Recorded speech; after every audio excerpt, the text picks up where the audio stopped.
CEIP, Casa Espírita Ilha de Paquetá, trazendo conhecimento através do decodificador Allan Kardec, consolando corações, mostrando o caminho do aprimoramento moral, despertando o espírito imortal em cada um de nós através da doutrina espírita, concedendo o pão do espírito que nos fortalece, dando sentido à vida. Boa noite a todos. Estamos aqui mais uma vez, para dar prosseguimento ao estudo do livro A Caminho da Luz. E hoje com o capítulo número 4, A Civilização Egípcia. Tá? Está muito interessante, eu já assisti, e eu queria fazer um comunicado, antes de eu fazer a prece de abertura. Um comunicado muito importante. É que a partir de hoje, tá? Segunda-feira, os nossos estudos passarão a ser de 15 em 15 dias. Então, segunda-feira que vem não teremos estudo, só na outra segunda-feira. Isso porque é um estudo muito demorado, requer muito tempo, muito estudo. O Éder demora muito tempo pesquisando os slides na internet, então ele me pediu que tivesse um pouquinho mais de tempo. Então, passaremos para quinzenalmente e não mais semanalmente. Mas podem ter certeza que continuaremos com a qualidade do estudo a nível topo, ok? Então vamos fazer uma precezinha curta para darmos prosseguimento ao estudo. Jesus, Mestre querido, benfeitor espiritual da nossa casa, mentor de cada um que esteja assistindo esse estudo no momento. Que nós possamos, nesse momento de comunhão com a espiritualidade, estarmos de mente e corações abertos.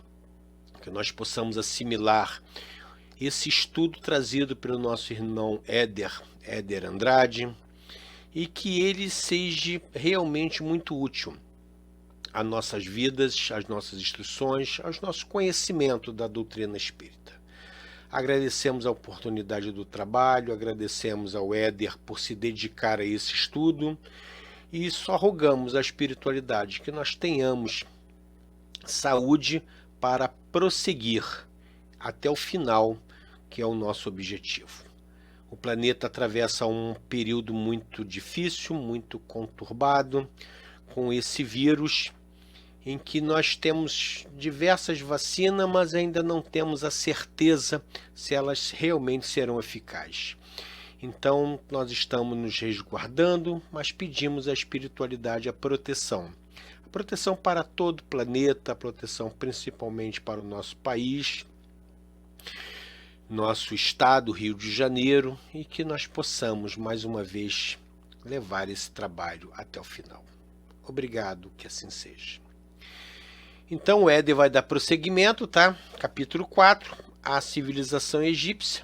E nós temos aqui embaixo, nos bastidores, uma companheira assistindo de camarote, que é a convite do Éder, a nossa querida Cláudia Durante, que inclusive vai fazer a nossa prece final, tá ok?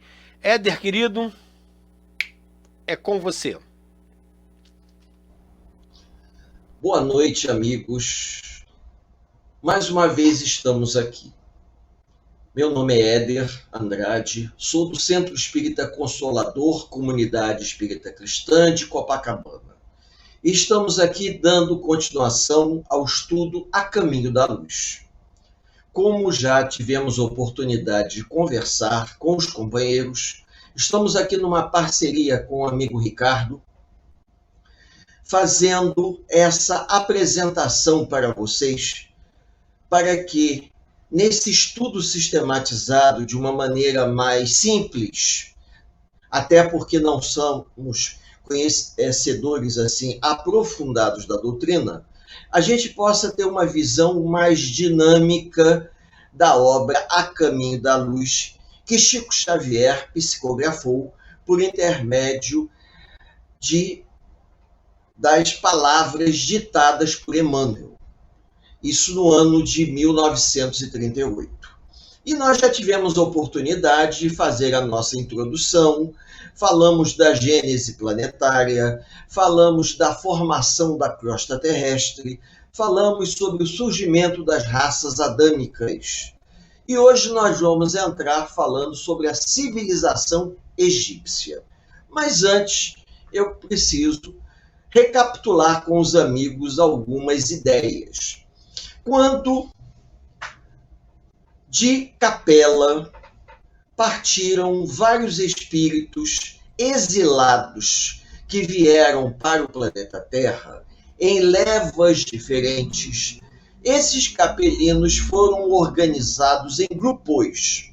E cada grupo, como nós vimos aqui no encontro da semana passada, eles vão reencarnar em uma determinada região, principalmente próximo às margens de grandes rios. Tanto é que eu mostrei para os companheiros o mapa da Crescente Fértil, mostrando que as grandes civilizações do Oriente Médio, do norte do Egito, do Oriente Médio, indo até a Índia, será o terreno fértil para o surgimento das grandes civilizações agrícolas. Civilizações essas que vão receber os grupos vindos de Capela e, aos pouquinhos, nós vamos ter um processo de reencarnação desses companheiros vindos de outro orbe.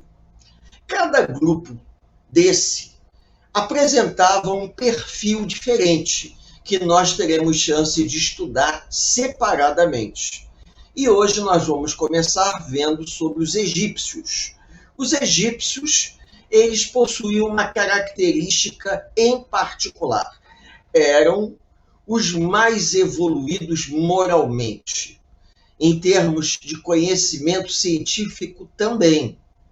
Não que os outros grupos não tivessem conhecimento, porém, como eles estavam aqui na Terra, vieram para a Terra em condição provacional, eles vão, aos poucos, como nós falamos aqui, eles vão reencarnando em comunidades primitivas, comunidades tribais, para que eles pudessem alavancar a evolução da humanidade terrestre, dando uma grande guinada no nosso processo evolutivo, alavancando a nossa evolução. Porque, naquele momento histórico, provavelmente 5, 6 mil anos antes de Cristo, a humanidade ainda estava vivendo no que nós chamaríamos paleolítico. Paleolítico médio, se podemos dizer assim, onde o homem aprendia a lascar pedra. Porém, com a vinda dos capelinos, ocorre uma mudança no perfil dos espíritos, ou melhor, dos homens encarnados. Porque muitos grupos tribais, aparentemente parecidos uns com os outros, mas eram espíritos de um outro orbe. Então, nós podemos até dizer que, curiosamente, alguns grupos humanos evoluíram, enquanto outros grupos humanos ficaram marcando passo. Essa diferença, ela pode ser explicada pela presença dos espíritos que reencarnaram aqui na Terra. É uma teoria espírita ligada aos emigrados de Capela, os exilados de Capela. Isso não é nenhuma teoria evolucionista, não tem ligação nenhuma com a cultura, o conhecimento terreno. Isso é um conhecimento de ordem espiritual, que nós acreditamos dentro da doutrina espírita, que esses espíritos exilados que foram, aos pouquinhos, reencarnando em determinados grupos humanos, vão modificando o formato, a organização social, a organização econômica, política, administrativa, favorecendo o surgimento da escrita, favorecendo uma organização estrutural interna, levando aqueles grupos tribais primitivos a se organizarem de tal maneira que deram origem às primeiras civilizações, conhecidas como civilizações do regadio. O que quer dizer isso? Civilizações que surgiram próximas aos grandes rios, porque desenvolveram a agricultura. Então, algum conhecimento que vai ser introduzido na história do planeta Terra por volta do ano 5.000, 4.000 a.C., está diretamente ligado ao conhecimento que os capelidos trouxeram. E isso fica muito evidente no livro A Caminho da Luz, que foi ditado por Emmanuel e psicografado pelo Chico, e também pelo livro Exilados de Capela. Então eu peço ao nosso amigo Ricardo para subir os slides, para nós começarmos a apresentação. Então nós vamos entrar no capítulo 4, a civilização egípcia. Como eu disse a vocês, que dos 4 grandes grupos, a civilização egípcia é que apresentava a maior evolução moral, a maior evolução científica e tecnológica. E esse conhecimento que eles trazem vai ter que ser aplicado nas condições primitivas. Então vocês imaginem o seguinte: o espírito ele foi exilado na Terra. Estavam muitos espíritos reencarnando na Terra numa condição de degradados aqui, vivendo aqui na Terra, em condições tribais. Mas eram espíritos avançados, que tinham um conhecimento muito grande. Esse conhecimento que eles trazem como uma conquista individual da alma vai influenciar em tudo que eles passam a fazer, porque aquele conhecimento adquirido de forma honesta, moralmente falando, de forma íntegra, passa a fazer parte deles como uma conquista inalienável da alma. Porém, vivendo em condições tão primitivas, eles tiveram que improvisar. Então, tiveram que improvisar por quê? Porque eles saíram de uma estrela que fica a 42 anos-luz da Terra. Vieram para cá. A gente não tem a certeza de como eles viviam em Capela, provavelmente num estado mais avançado, tecnologicamente falando, do que nós vivemos aqui. E reencarnam aqui na Idade da Pedra Lascada. Então vocês imaginem o choque cultural em que o indivíduo, você tira um indivíduo, por exemplo, de Nova York, fazendo uma comparação grosseira, com todo o conhecimento, ou um europeu com todo o conhecimento tecnológico, e manda ele para o interior de regiões bastante atrasadas, onde o indivíduo precisa aprender o básico. Isso me faz lembrar aquele filme do Tom Hanks, O Náufrago. Não sei se alguns lembram, em que ele trabalhava numa companhia aérea, não vou entrar em detalhes qual era, sofreu um desastre aéreo e ele teve que aprender a fazer fogo numa ilha do Pacífico. Um indivíduo que tinha acesso a toda uma tecnologia, um conhecimento, ele se vê como um homem da idade da pedra polida, porque ele vai ter que aprender e botar em prática as coisas básicas. Então vamos começar com o nosso primeiro slide. Bom, os egípcios. Logo de cara, a gente observa o seguinte, que do conhecimento que os egípcios trouxeram, que foi possível ser aplicado, o primeiro é a arquitetura de grandes proporções. A arquitetura essa da construção de pirâmides através de blocos de pedra. No Egito Antigo, nós não tínhamos, com a mesma facilidade do que em outras regiões, os tijolos. Até tinha tijolo, mas era mais fácil você usar pedra.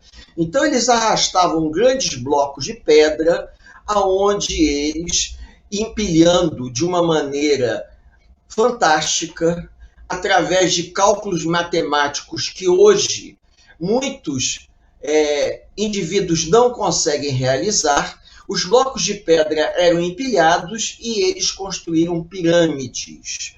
A construção da civilização egípcia, ela se dá ao longo do rio Nilo. Por que ao longo do rio Nilo? Porque o Egito era um deserto. Então nós temos uma estreita faixa de terra de 300 metros de cada lado, aonde nós temos uma região verde, uma região possível de ser cultivada. Então os egípcios, os capelinos, trouxeram uma tecnologia que permitiu a construção de grandes obras de pedra, que nós temos como exemplo tradicional as pirâmides. Além disso, eles trouxeram um conhecimento que permitiram a mumificação dos corpos e o sistema de produção de múmias, se nós podemos dizer assim. Então, hoje, nós temos, por exemplo, até no Netflix, filmes, documentários mostrando a pesquisa no Egito, como, por exemplo, Os Segredos de Saqqara, eles encontrando sarcófagos com múmias em estado perfeito de conservação. Hoje nós temos uma grande dificuldade da preservação dos cadáveres, porque não se sabe exatamente qual é a combinação que os egípcios usavam. Muitos acham que o tipo de clima, o tipo de solo e uma combinação à base de substâncias ácidas permitiu a conservação dos corpos. Então, além da arquitetura, nós teremos a mumificação dos corpos, a crença na vida após a morte, porque na parte de baixo nós vamos ver aí um papiro mostrando que após a morte havia um balanço aonde o espírito do morto, eles pesavam o coração do morto de maneira a avaliar as suas virtudes, o que de bom ele havia feito, o que de ruim também poderia ter feito, né? Então essa balança que era feita no mundo espiritual era uma balança para levar em conta as qualidades e os defeitos de cada indivíduo que morria e era mumificado, porque eles acreditavam, vejam bem, na vida após a morte, mas acreditavam daquela forma, de uma forma talvez, não digo que primitiva, diferente, porque era a maneira com que esses espíritos muito evoluídos, provavelmente com uma mediunidade acentuada, ao reencarnarem na Terra em corpos muito mais primitivos do que os seus corpos lá em Capela, eles tinham sentidos tão aguçados que eles percebiam a presença dos espíritos, eles viam os mortos, o sistema de escrita deles, um sistema de escrita extremamente complexo e detalhado, que é a figura do meio que nós temos aqui, que mostra que eles esculpiam na pedra desenhos. Esses desenhos, chamados de hieroglifos, era uma técnica muito difícil de ser feita. O indivíduo tinha que ter muita habilidade para poder esculpir com tamanha perfeição. Esses desenhos, essa escrita de hieróglifos, me faz lembrar muito aquelas cartas enigmáticas que às vezes aparecem em jornal ou nessas revistinhas de caça-palavras, palavras cruzadas, onde eles colocam as figurinhas e a partir das figuras a gente consegue entender o sentido da frase. Mas é muito complexo, porque às vezes eles escreviam da direita para a esquerda, da esquerda para a direita, de cima para baixo, de baixo para cima, é algo muito complexo. Nesse seriado da Netflix, que fala sobre os segredos de Saqqara, a gente vê a grandiosidade dessa cultura.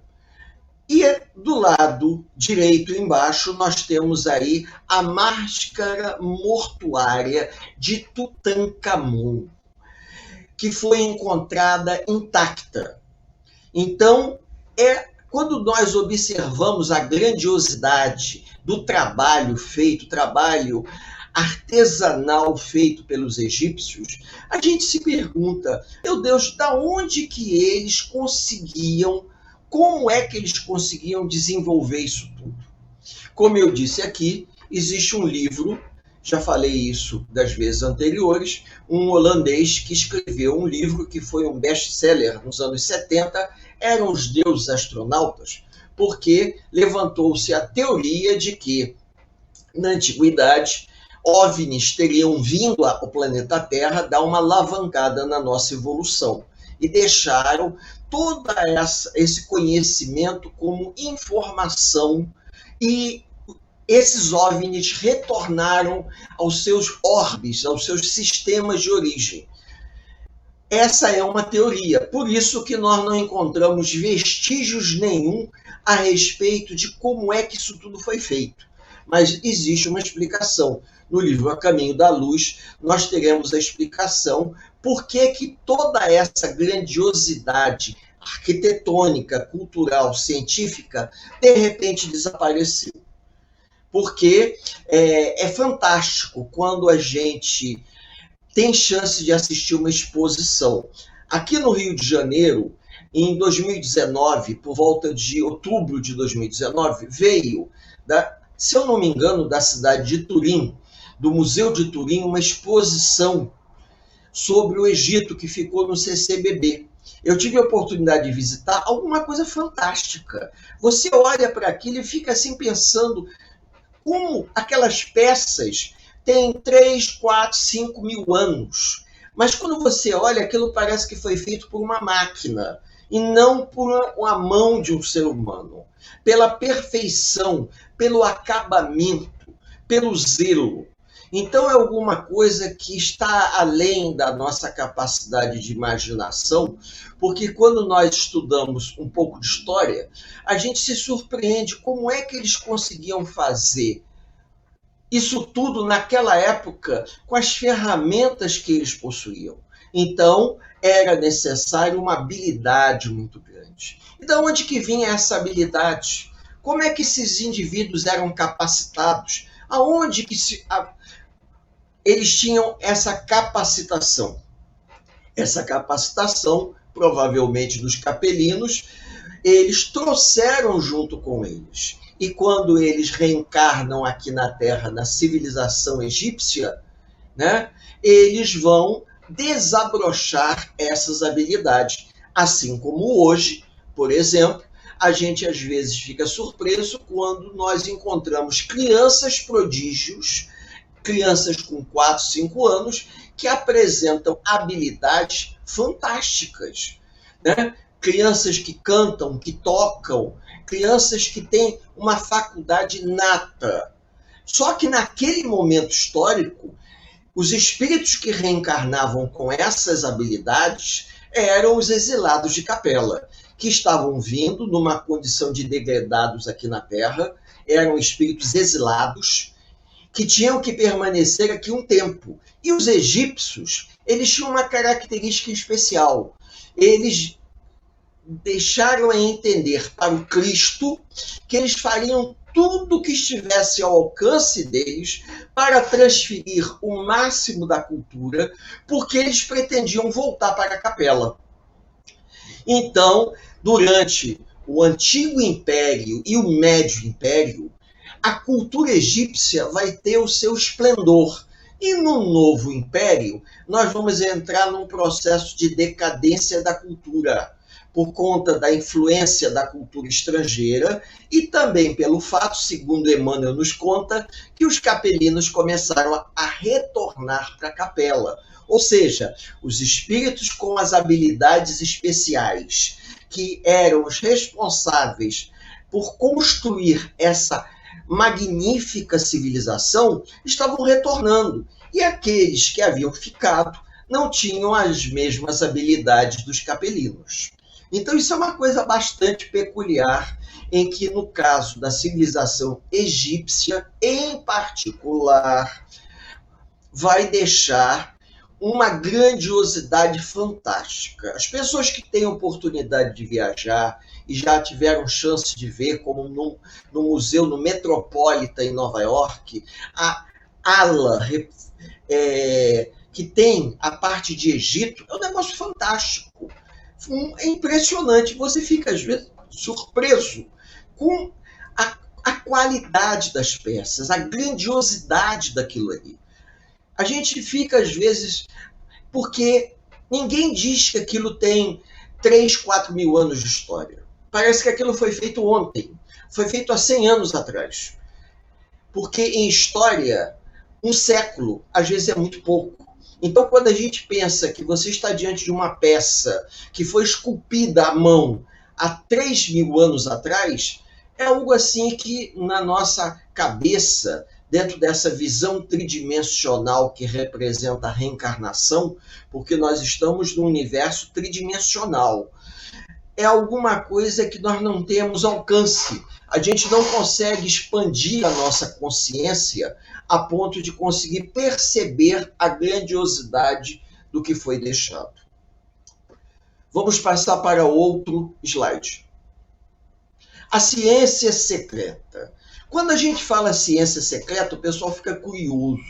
O que seria ciência secreta? Um conhecimento que eles trouxeram, conhecimento que eles possuíam, os capelinos, e que vai desabrochar à medida que eles vão reencarnando. E que eles possuíam uma habilidade, uma facilidade que as outras pessoas, os outros espíritos que eram originários daqui do próprio planeta não possuíam. Eles possuíam uma capacitação surpreendente. Uma delas era o processo de mumificação. A outra, o processo de escrita. Nós temos aí a figura do escriba. O escriba era um indivíduo, geralmente de família nobre, que ele era indicado para aprender a ler e escrever, porque não eram todas as pessoas que sabiam ler e escrever. E esse rapaz que era levado a ser um escriba, ele era um nobre. Dentro da pirâmide social egípcia, ele ocupava uma posição social elevada, muito elevada, porque ele trabalhava diretamente com os sacerdotes e com o faraó. Então, dizem os textos que os jovens que se dedicavam ao trabalho de se tornar um escriba, às vezes apanhavam muito dos seus mestres, porque eles exigiam do jovem uma perfeição muito grande. E provavelmente um espírito atrasado, que não tinha uma bagagem kármica como um capelino, jamais conseguiria desenvolver uma escrita ou uma habilidade de pintura. Como, por exemplo, nas imagens do alto, nós temos os sacerdotes, que era uma camada social elevada, que detinha o poder religioso, controlando o poder político, porque eles, por intermédio do poder religioso, eles conseguiam controlar a população, isso no Antigo Império, a ponto de convencerem os camponeses, os felais, de que o faraó era um deus encarnado e que todos os camponeses deveriam trabalhar para o faraó. Então essa visão, ela prevaleceu no Antigo Império. E a gente encontra trabalhos magníficos feitos não pelos trabalhadores braçais, isso é óbvio. O trabalhador braçal era aquele que trabalhava na agricultura produzindo trigo, o trigo que era enviado para os celeiros do faraó, mas os artesãos é que produziam as riquezas. Quando o Egito estava já nesse estágio que nós estamos vendo aí nesse slide, já se encontrava no estágio de civilização. E qual a grande diferença que os capelinos conseguiram imprimir? Na sociedade primitiva, eles conseguiram que a sociedade a unificação das tribos, as tribos, cada tribo era chamada de nomo, e cada nomo tinha um nomarca, como se fosse um chefe local. Os nomos se uniram e elegeram um chefe supremo.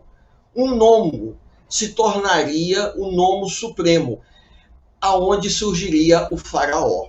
Então, os outros apoiariam esse faraó e o clero iria garantir que todos os trabalhadores, os felais, os trabalhadores simples, os agricultores, produzissem o alimento naquela estreita faixa de terra verde que eu mostrei na imagem anterior, de 300 metros, que tem de um lado e do outro lado da margem do rio Nilo, onde é possível se plantar alguma coisa, porque o resto do Nilo é um deserto. E o Nilo, a civilização egípcia, ela ficou isolada durante muito tempo dos povos vizinhos, porque o deserto era uma barreira natural. Ninguém cruzava o deserto. Então, a civilização egípcia, ela vai surgir dentro de moldes muito particulares. Nós temos aqui uma das primeiras pirâmides, que foi a pirâmide de degraus. Quando essa pirâmide foi construída, eles não tinham a técnica ainda de fazer a lateral da pirâmide retinha. Eles fizeram exatamente, lembrando aqueles bolos de noiva em que você põe as camadas, a primeira camada, depois uma camada menor, e essa será uma das pirâmides mais antigas. A pirâmide abrigava nela, era uma tumba aonde o faraó era enterrado ali, e todos os tesouros do faraó eram depositados nessa tumba. E hoje se sabe que os próprios sacerdotes que enterravam o faraó, depois eles saqueavam e comercializavam as riquezas do faraó.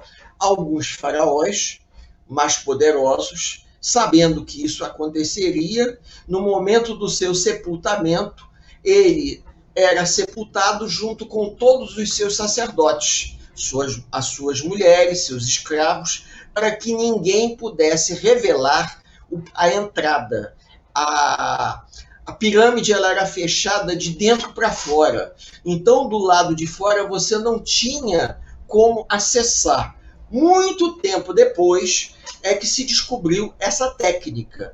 Agora, vocês vejam, nós não estamos falando de uma coisa que aconteceu há 500 anos atrás. Estamos falando de uma coisa que se passou há 4.000 anos atrás, 5.000 anos atrás. Que conhecimento era esse que permitia, dar a essa civilização uma grandeza, isso muito antes das grandes civilizações ocidentais se organizarem? O Egito já era um esplendor em termos de civilização. Esse conhecimento, a ciência secreta, é aquela ciência que surgiu com os capelinos, foi utilizada e depois desapareceu. Por quê? Existem algumas escritas antigas que não fazem sentido para os egiptólogos modernos, porque o sentido da construção dos hieróglifos não faz sentido em termos de entendimento. Ou seja, o que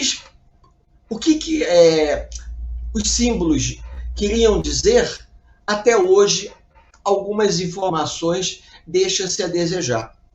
Por quê? Porque fica na dúvida. Os grupos mais recentes você consegue traduzir. Agora, aqueles grupos muito antigos, da época do processo de unificação, o pessoal tem alguma dúvida. Nem tudo é claro. Algumas passagens não são claras. E, às vezes, eles encontram objetos nas tumbas que não conseguem deduzir qual era a finalidade do objeto. São objetos estranhos. Não se sabe como é que aquele objeto foi parar dentro da tumba, uma vez que a tumba estava fechada e passou-se tanto tempo e ninguém teve acesso. O que era aquele objeto? Qual era a finalidade? Não se sabe. A habilidade da produção de peças, de ferramentas, é um negócio assim surpreendente. Muito surpreendente. Vamos passar para outro slide. O politeísmo simbólico. Como os capelinos, eles possuíam uma elevação espiritual, apesar de serem exilados, apesar de estarem aqui em condição provacional, ocupando corpos primitivos. Então imaginem espíritos mais evoluídos que estavam, digamos assim, desterrados em corpos primitivos. Estavam aqui ocupando uma condição tão primitiva, mas tinham um potencial muito grande.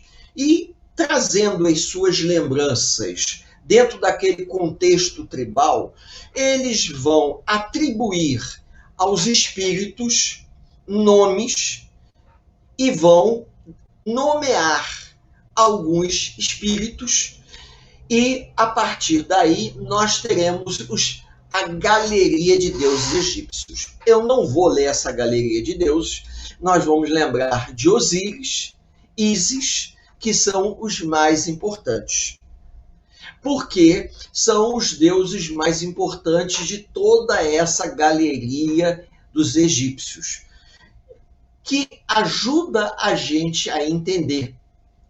Veja, nós temos alguns... Passou-se um filme aí há pouco tempo sobre os deuses egípcios, mas um filme assim, classe B, mas interessante, tá? Que vale a pena ver, porque eles produziram, foi uma superprodução, né? Eu esperava até um pouco mais, mas fizeram filme assim, tipo Sessão da Tarde. Mas é interessante ver como eles mostram, dentro de uma maneira ocidentalizada, a visão dos deuses egípcios, como se fossem criaturas com poderes especiais. E, na verdade, esses deuses eram espíritos que os próprios egípcios acabaram dando um nome. E para tudo eles tinham um deus. O deus referente à colheita, o deus referente ao deserto. Tudo era referente. Vocês depois, com calma, poderão observar essas figuras. Isso nós escolhemos da internet, estamos colocando aqui para mostrar que esse politeísmo era um reflexo da história que eles traziam. Por que a história que eles traziam? Porque, como eu disse aqui, os capelinos eles foram agrupados, eles foram reunidos em grupos de acordo com o comprometimento espiritual. Então, de capela, todos os espíritos que migraram para a Terra, eles não foram todos canalizados para uma única região. Eles foram divididos e foram reencarnando em levas, de acordo com o seu comprometimento. Haviam excelentes professores, excelentes matemáticos, excelentes arquitetos, que reencarnaram em condições extremamente primitivas e tiveram que improvisar. Porém, o potencial espiritual desses espíritos nos corpos primitivos dos egípcios da época permitiram que eles tivessem uma mediunidade, uma expansão de consciência que foi o que eles conseguiram deixar como um conhecimento. E qual é a importância disso para todos nós? Os outros povos também vão produzir um politeísmo muito grande. Ligado ao quê? Ligado à natureza, ligado ao sol, ligado à lua, ligado aos fenômenos da natureza. Era uma, digamos assim, uma correlação. Esses deuses estavam diretamente relacionados às lembranças que eles traziam do seu mundo de origem. É isso daí uma coisa importante, porque a gente não vê sentido hoje.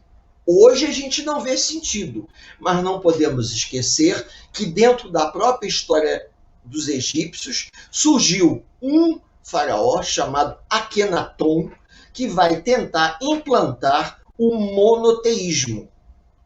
E esse faraó ele vai ser afastado do poder pela classe dos sacerdotes que tiravam proveito do politeísmo.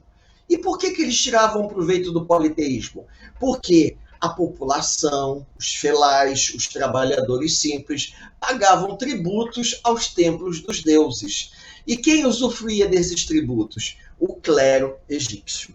Então, o politeísmo surgiu como uma consequência das lembranças que eles trouxeram de Capela. Porém, aqui na Terra, reencarnados como homens, as lembranças do seu inconsciente acabaram produzindo o que nós chamamos de politeísmo, que é uma coisa simbólica. A galeria de deuses egípcios é uma galeria enorme, porque para tudo eles tinham deuses.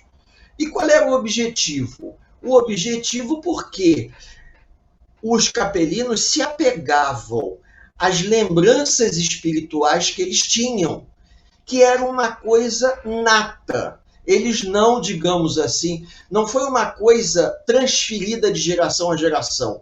Eles tinham aquilo de uma forma nata, como muitas das vezes quando nós olhamos para o pôr do sol e temos assim uma sensação diferente com o pôr do sol ou com o nascer da lua, isso é algo que nós trazemos de outras encarnações e que no livro Exilados de Capela ele sugere, Edgar Armond, ele sugere que os capelinos que resolveram permanecer na Terra e se encontram até hoje, porque foi um grupo muito grande, sentem uma saudade muito grande no final do dia, quando o sol está se pondo e as nuvens ficam rosa, aquilo lembra para eles o mundo em que um dia eles deixou.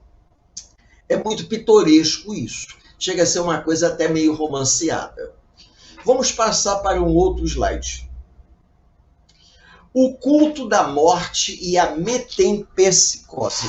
Eu coloquei aqui a explicação, até porque é alguma coisa que algumas pessoas conhecem, mas outras não. E eu coloquei tirada do Livro dos Espíritos. Está lá, questão 612 do Livro dos Espíritos. Na metempsicose, acreditava-se que a pessoa poderia reencarnar num animal. E isso era uma manipulação política do clero, para que a população trabalhasse em prol dos interesses do governante. Então, se, por exemplo, você não obedecesse, os sacerdotes poderiam rogar uma praga, aonde você, na próxima encarnação, não reencarnaria num corpo humano. Poderia reencarnar como uma planta ou reencarnar como um animal. No caso do Egito, você poderia reencarnar como um jacaré ou como um hipopótamo.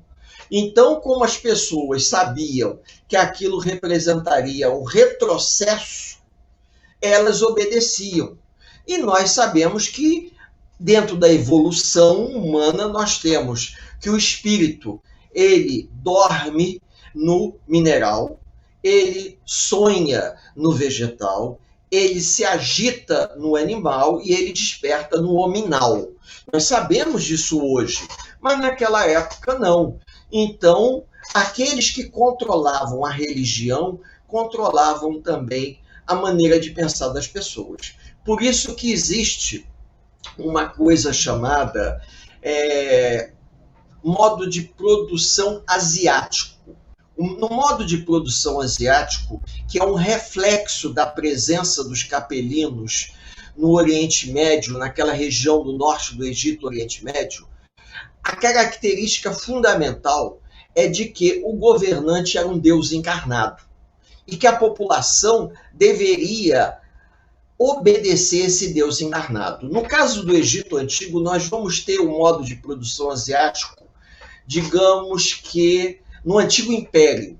No Médio Império, o faraó deixa de ser um Deus encarnado e passa a ser um nobre, um homem especial, de famílias nobres das dinastias que fundaram o Egito. E no Novo Império, o faraó é um homem como qualquer outro. A população passa a ver o faraó de uma forma diferente. Por quê? Por causa da influência da cultura dos povos vizinhos e pelo fato de que os exilados de Capela já estavam num processo de retorno para o seu mundo de origem. Porque, vejam bem, entre o antigo império e o domínio do Egito pelas tropas romanas, na época de Cleópatra, nós vamos ter aí quase 4.000 anos de história. É incrível dizer isso, quase 4.000 anos. Porque a pirâmide de Quéops, que é a pirâmide mais alta, que mede 150 e poucos metros, a altura de um prédio de quase 50 andares, mais ou menos, não se tem a certeza da sua construção. Gira em torno de 3.200 a.C., um pouco depois da unificação entre as tribos do Alto e do Baixo Nilo. E nesse processo ocorre a unificação egípcia, a escrita se desenvolve, então isso tudo começa a ser manipulado nessa época. Vejam, 3.000 anos antes de Cristo. Um isolamento muito grande. Então as informações que nós temos são informações mais recentes. As informações mais antigas, elas existem, mas a tradução da forma que nós gostaríamos ainda é um pouco, digamos, para algumas coisas ainda fica um pouco obscura. Por quê?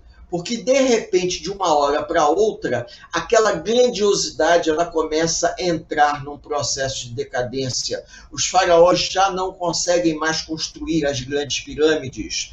O faraó e o corpo de sacerdotes não conseguem mais controlar a população egípcia. Já não tem um controle da população egípcia como no Antigo Império.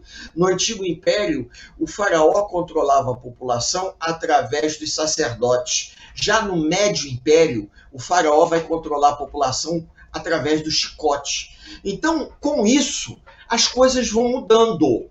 As coisas vão mudando. Para que, vejam bem, a pirâmide de 150 metros levou 30 anos para ser construída, com grupos trabalhando interruptamente. A gente vê isso nos livros de história. Para que você pudesse alimentar um povo enorme, trabalhando 30 anos sem parar para fazer a pirâmide de Quéops, que ali são 3 pirâmides no Vale dos Reis, as maiores, Quéops, Quéfren e Miquerinos. As pirâmides, aquilo exigia, digamos, um controle muito grande da produção de alimento, que para poder alimentar aquele povo para trabalhar, o faraó tinha que estar numa posição de destaque. O que já no Médio Império isso não vai acontecer, até porque o Egito começa a sofrer invasões. A gente vai ver aí, povos vindos da Ásia invadem o Egito, e aí a estrutura começa a se modificar. O Egito foi o celeiro do mundo antigo por conta da produção de grão, de trigo. Quem não estudou aqui que os hebreus saíram da terra prometida, José foi vendido pelos seus irmãos como escravo para o Egito, e José vai adivinhar os sonhos do faraó.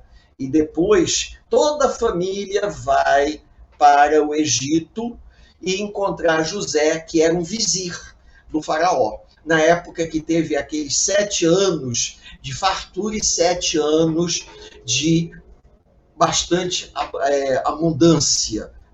7 anos de fartura e abundância e 7 anos de escassez, né? Então, quando a gente lê isso, a gente vê que a história já está se entremeando. O Egito não estava tão isolado. Todos os povos vizinhos, mesmo que não fossem agricultores, já conheciam o Egito como um grande celeiro, que vendia trigo e com trigo se fazia o pão ázimo, que todo mundo conhece, que é o pão árabe. Então, isso faz com que ocorresse, né, naquela época, um intercâmbio. E nesse intercâmbio, todo aquele conhecimento do Antigo Império, ele começa já a entrar num processo de transformação. A grandiosidade do Antigo Império vai gradativamente decaindo. Vamos passar para outro slide? Os egípcios e as ciências psíquicas.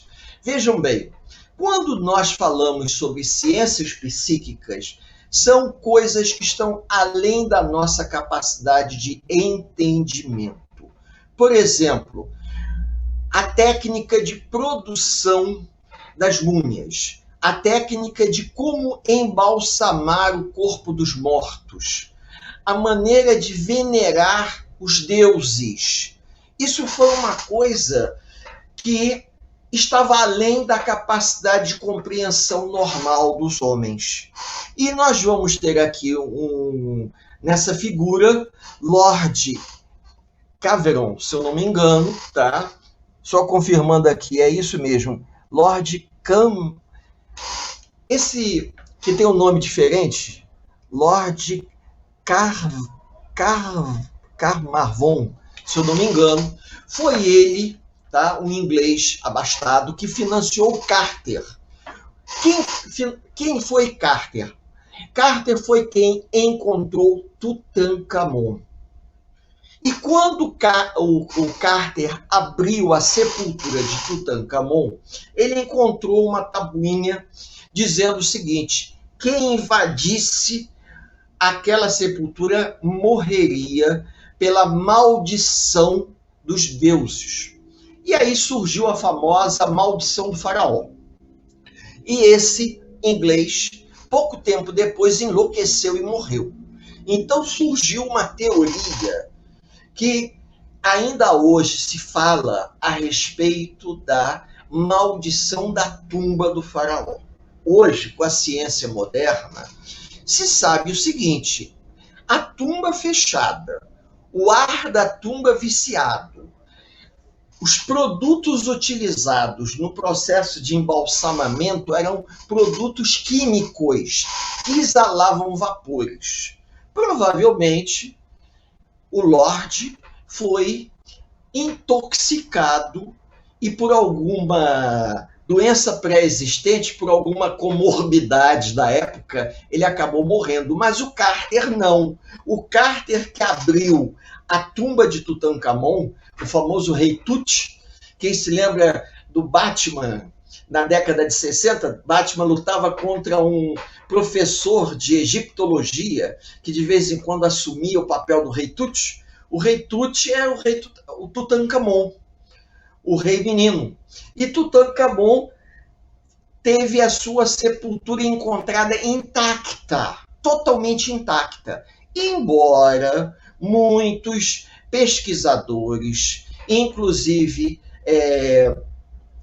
aviadores, quando passam no Egito, dizem que no Vale dos Reis, os instrumentos dos aviões, eles começam a sair fora totalmente de controle, principalmente antigamente, que os instrumentos eles não eram digitais, eram instrumentos analógicos. Por serem instrumentos analógicos, esses instrumentos sofriam uma influência magnética muito grande. E na época da guerra, da Primeira Guerra e Segunda Guerra Mundial, aquela região ela foi muito disputada.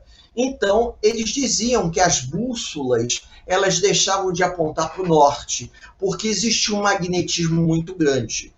Existe uma história, que eu não posso afirmar, que dentro das pirâmides, inclusive houve uma época em que as pessoas usavam até essa cultura das pirâmides. O formato da triangular da pirâmide permitia a preservação da matéria orgânica. Então, chegavam a observar que os restos de alimento deixados nas tigelas como oferenda para que o faraó, ao acordar no mundo dos mortos, ele pudesse depois fazer uso, não haviam se decomposto completamente. Alguma coisa estranha acontecia, que a preservação dos corpos era tão perfeita que isso se tornou um enigma durante muito tempo. Como é que era possível um corpo orgânico ser embalsamado em condições tão arredias e ser preservado tanto tempo? Existem várias teorias. a falta de umidade do deserto, a química utilizada pelos sacerdotes, porque o embalsamamento, vejam bem, era uma coisa passada de pai para filho oralmente pelos sacerdotes, assim como o escriba aprendia de forma oral. Não existia, digamos assim, um pergaminho, tipo um livro de aprendizagem. Não tinha. Os pergaminhos que existem narram histórias, como, por exemplo, o Livro dos Mortos, que é um pergaminho onde eles recitavam cânticos para que o morto pudesse ser levado até o mundo dos mortos e lá ocorrer o julgamento através do peso do coração, aonde o peso do coração representava o peso das virtudes. Até que ponto aquele homem ou aquela mulher teria sido bom o suficiente para ser julgado como uma criatura digna.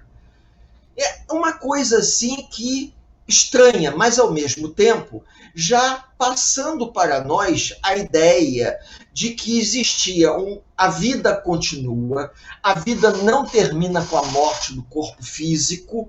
Isso que é um ponto importante. Vejam bem, a imortalidade da alma. Os egípcios já nos deixavam isso através da confecção das múmias. Só que no caso do Egito, eles acreditavam na ressurreição dos mortos. Por isso que as múmias eram embalsamadas, porque um dia as múmias retomariam a vida que elas tinham tido no passado.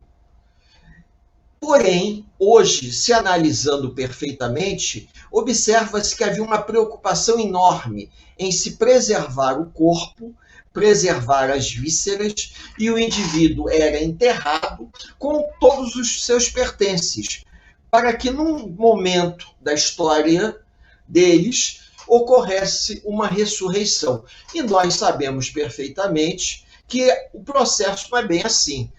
A morte do corpo físico não encerra o princípio inteligente que somos nós. Nós vamos continuar existindo. Naquela época, os capelinos deixaram esse registro para que a gente pudesse, através do conhecimento e tendo uma formação, uma bagagem, fôssemos sedimentando um conhecimento a partir do estudo dos povos antigos, para ajudar hoje a entender muita coisa que a doutrina espírita nos explica. Então, quando a gente estuda isso, fica fácil entender. Uma sociedade dividida em camadas.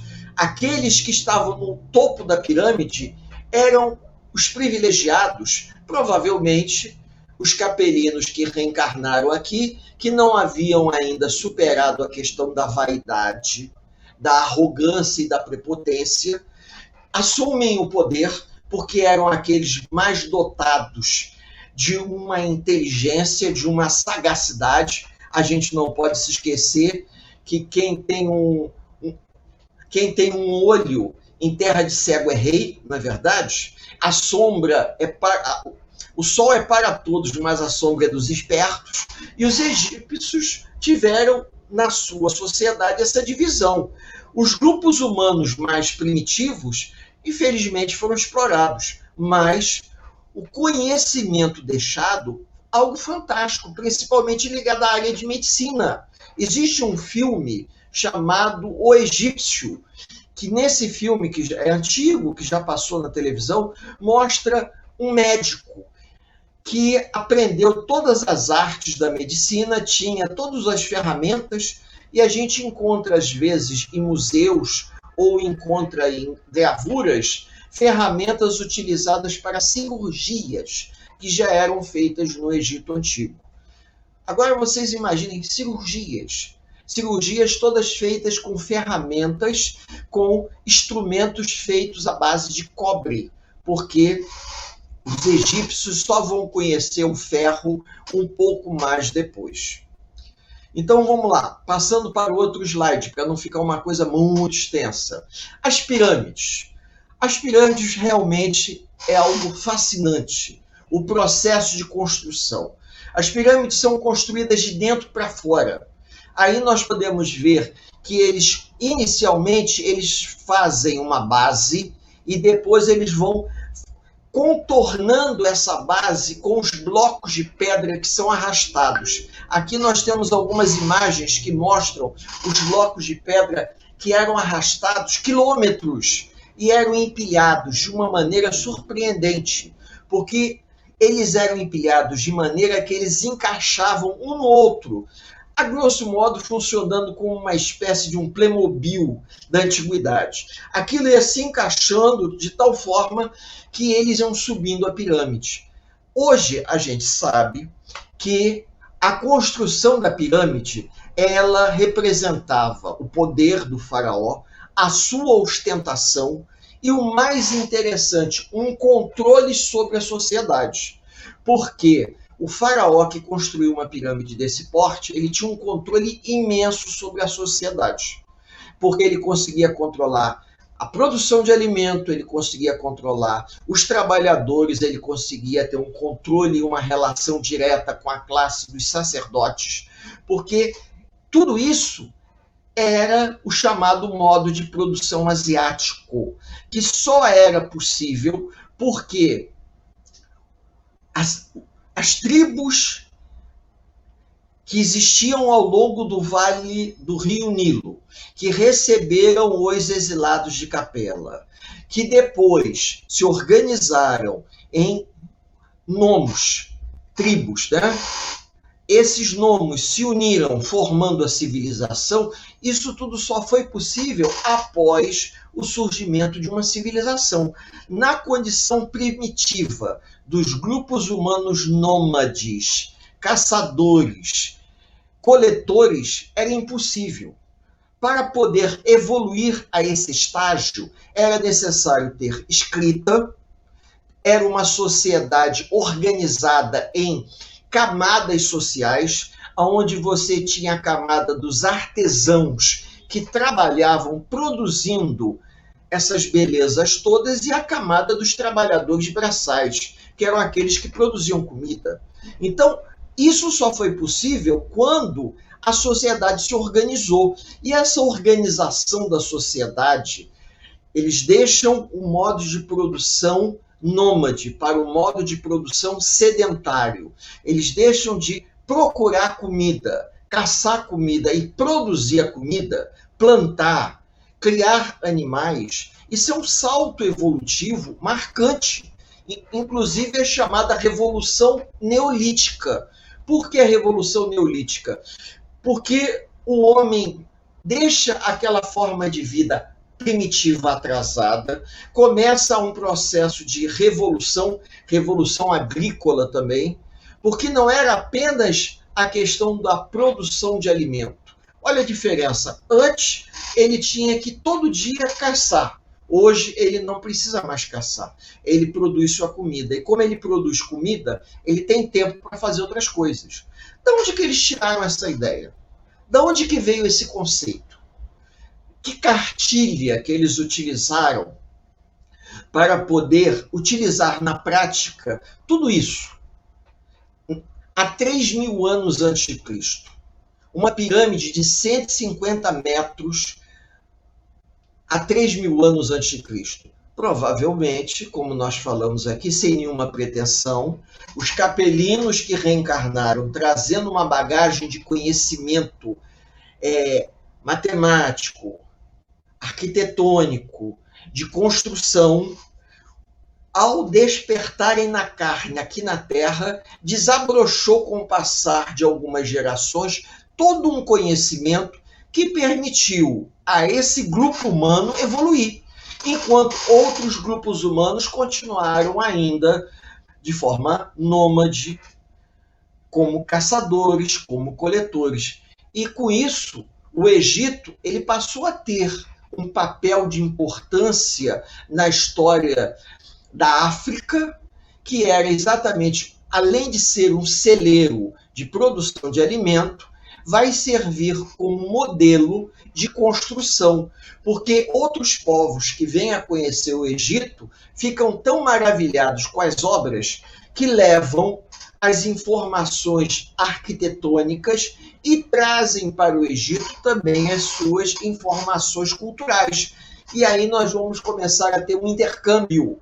E esse intercâmbio ele é tão grande que o Egito já sai do Médio Império e isso só vai ocorrer num novo império, quando o Egito já está fazendo contato com os povos vizinhos indo ao Egito comprar e vender trigo e vender outros produtos também, através do comércio marítimo no mar Mediterrâneo Oriental. Vamos lá, outro slide, para a gente ir terminando. Então, a gente já está na parte final. A redenção.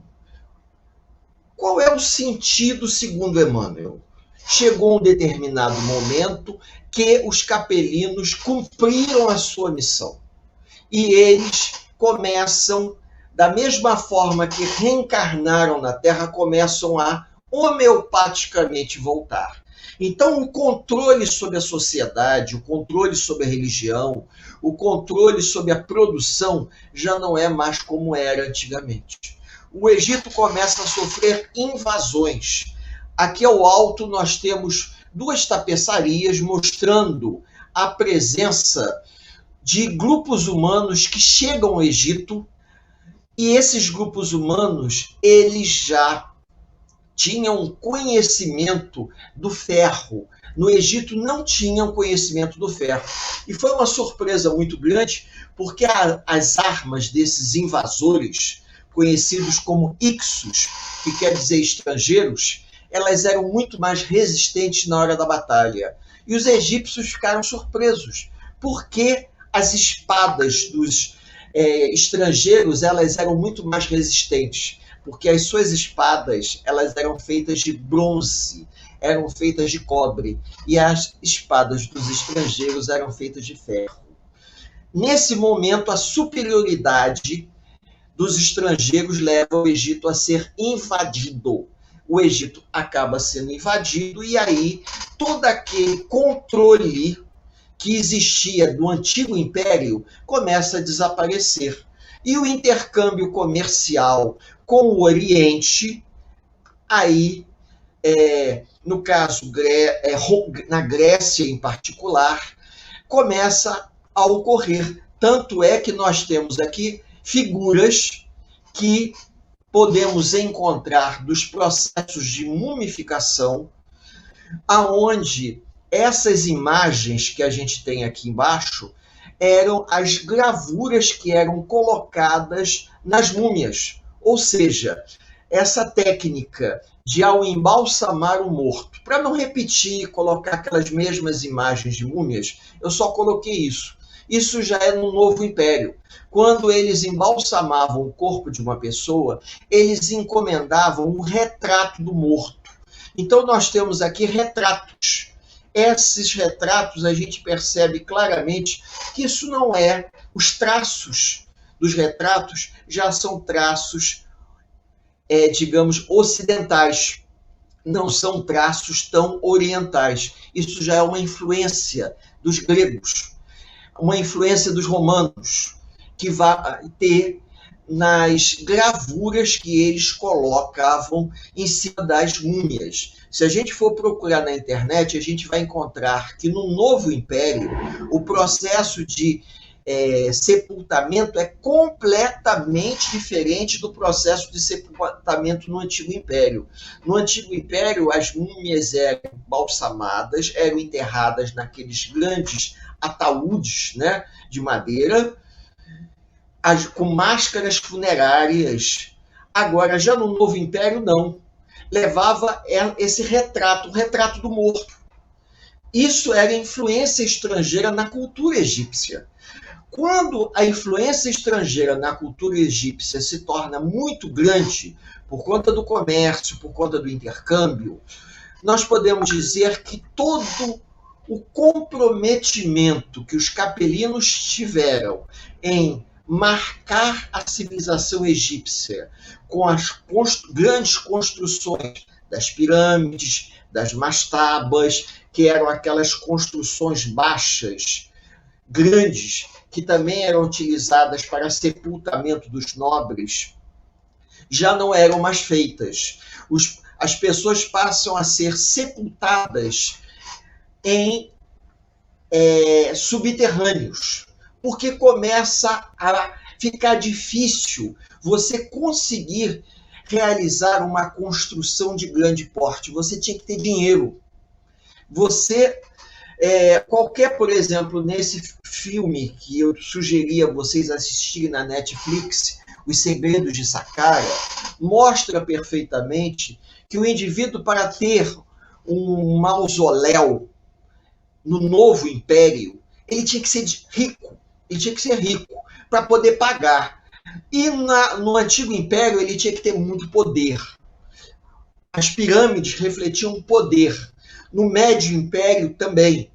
Do médio império era o poder militar. O faraó, no médio império, como eu falei aqui, ele, além de ser uma figura, um nobre, ele era um general, um grande governante que liderava o Egito contra os invasores. E já no novo império, ele era um nobre, não passava de um nobre. Um nobre que não tinha o peso de importância do passado, era respeitado. Mas a população não via mais esse nobre como um deus encarnado. Quando o faraó, no antigo império, resolvia escolher uma mulher como sua esposa, uma mulher que não fizesse parte da nobreza, se ele estivesse andando na rua faraó, ele visse uma escrava e desejasse aquela escrava para ele, a escrava, pela falta de conhecimento cultural, ela não encarava ele. Ela se jogava no chão, ela não olhava para o rosto do faraó diretamente. O faraó usava uma máscara. Por quê? Porque ela estava encarando um deus. Então, essa concepção ela foi muito explorada pelos sacerdotes. Inclusive, teve um filme que passou na televisão falando exatamente sobre a história de Akenaton, quando ele tenta tirar o poder dos sacerdotes e centralizar o poder na sua mão, porque ele acreditava na existência de um Deus único, que era representado pelo disco solar. Porém, os sacerdotes, que tinham um poder regional muito grande, vão conspirar contra Akenaton e vão acabar levando à morte desse jovem faraó. Por quê? Porque quando Akenaton proíbe o culto aos outros deuses, proíbe que a população pague tributo aos outros deuses. Então, por aí vocês imaginam. Aí, em vez de pagar tributo aos outros deuses, a população só iria pagar tributo ao faraó. E com isso, a classe dos sacerdotes começa a ficar prejudicada. Havia um jogo de poder muito grande, que é alguma coisa muito interessante. Então, o politeísmo no Egito refletia não apenas o fato dos egípcios acreditarem em deuses para tudo, mas também havia, por parte da classe dos sacerdotes, como eu já disse, um interesse em explorar a população. Porque aí o sacerdote não trabalhava, o camponês trabalhava e pagava os tributos em forma de alimento ao sacerdote. Levava o alimento no templo e dava o alimento em forma de tributo, dízimo. Vamos imaginar o dízimo da época era em forma de tributo. E o que o camponês recebia em troca?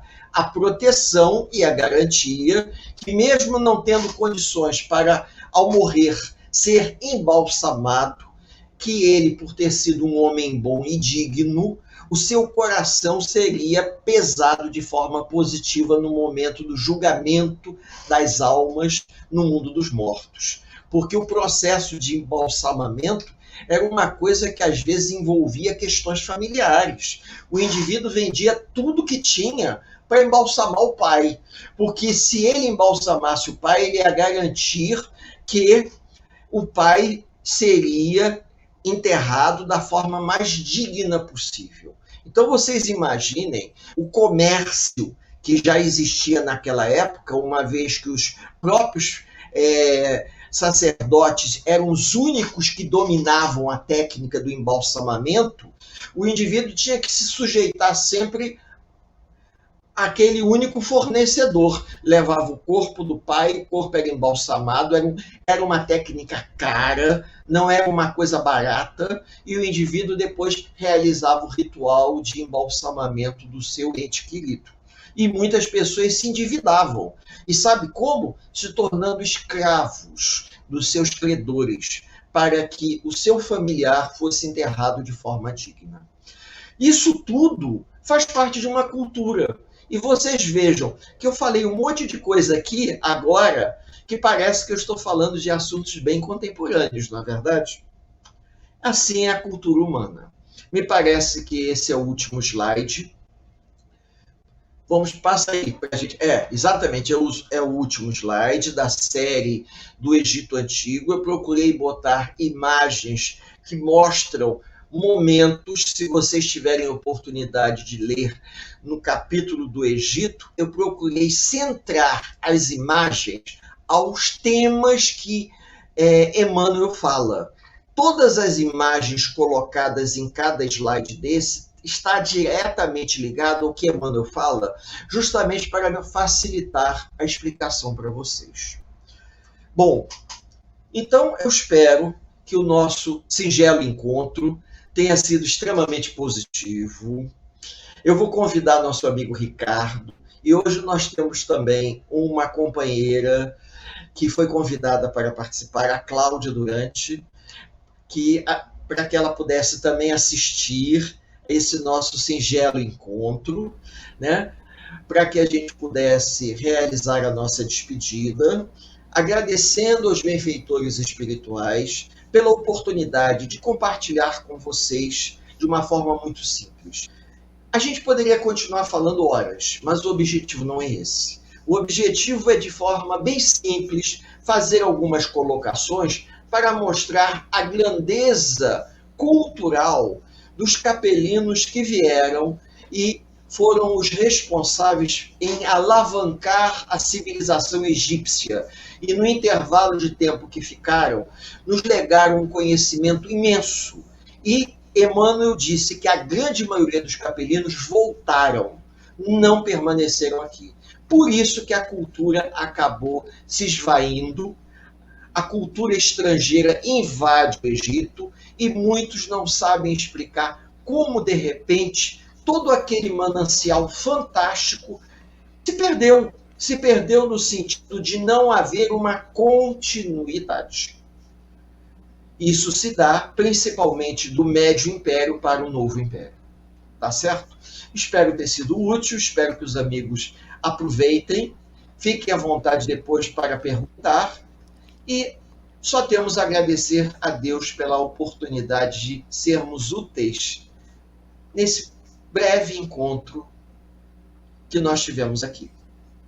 Tá certo? Nós agradecemos, Éder. E eu e a Cláudia somos muito necessitados de informação, porque nós somos os privilegiados de assistir em primeira mão esse teu estudo. Tá dando retorno, porque eu estou com os 3 áudios abertos, só o da Cláudia que está fechado, mas finalizamos aqui. Cláudia, quer falar alguma coisa? Não, teu som está fechado, você tem que abrir o teu som.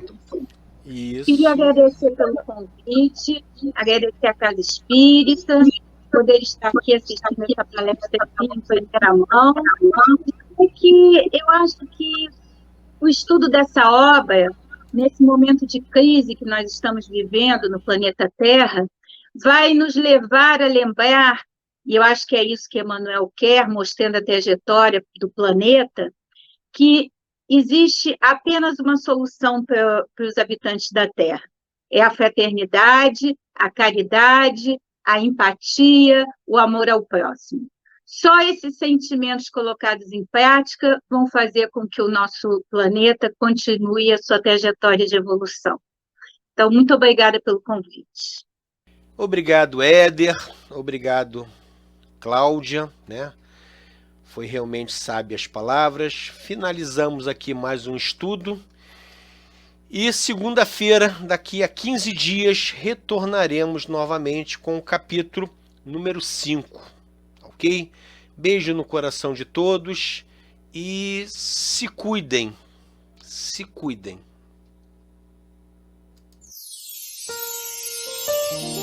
A Casa Espírita Ilha de Paquetá, CEIP, agradece a presença de todos. Deseja que tenhamos uma excelente noite de sono reparador, com descanso do corpo físico. E que nosso espírito possa emancipar-se em missão de trabalho no bem ou em estudos em esferas espirituais mais elevadas. Se você gosta do nosso trabalho, inscreva-se no canal, dê seu like e compartilhe com amigos para que mais e mais pessoas possam ter acesso à nossa doutrina